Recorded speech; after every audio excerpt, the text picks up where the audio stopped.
Si tu es parfum, ton parfum se dissipera quand tu prendras pour amitié des ordures, ils vont s'énerver, mais ne pourront rien dire.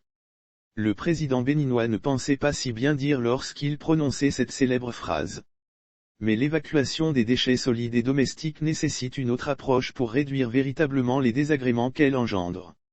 Aucun effet secondaire immédiat, mais insidieusement, les riverains des voies empruntées par les camions d'évacuation des ordures ménagères jusqu'au site de traitement situé en dehors de la capitale, suffoquent sans pouvoir le dire. Et pas seulement les riverains. Lorsqu'un de ces camions vous dépasse, ses arrières sont parsemés d'effluves nauséabonds et fétides. Le phénomène est plus suffocant en saison des pluies, comme en ce moment. Sur toutes les voies sans exception, les autres usagers s'empressent de dépasser le camion véhiculant la nausée et les envies de vomissement. Tant et si bien qu'il arrive d'observer des risques d'accident, juste pour dépasser l'objet distillant les odeurs putrides. Dans toutes les grandes villes du monde, il existe des sociétés d'évacuation des ordures. Mais là où l'intelligence de l'humain se fait voir, c'est que dans la plupart de ces villes, cette évacuation s'effectue dans la nuit, après que les routes ont été libérées en grande partie par les autres usagers.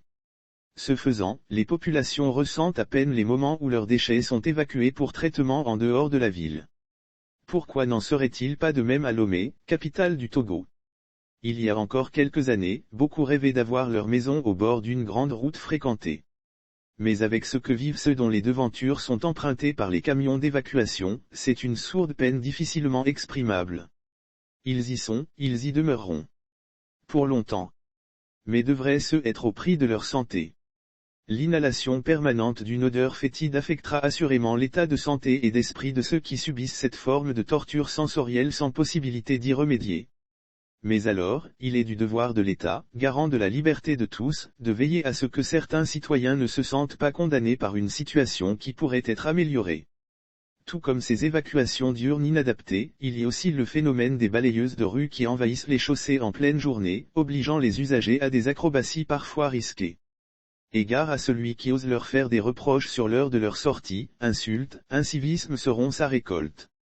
Et pourtant, il n'est pas bien séant que les balayeurs et balayeuses, appelés ailleurs les techniciens de surface, envahissent les routes aux heures de pointe. Un accident est vite arrivé et c'est le conducteur qui frôlerait la loi de Lynch. Les autorités prendront elles la mesure de cette alerte. On ne voudrait pas suggérer que ces camions d'évacuation des ordures empruntent aussi les voies qui passent devant les institutions afin de réveiller la conscience des gouvernants.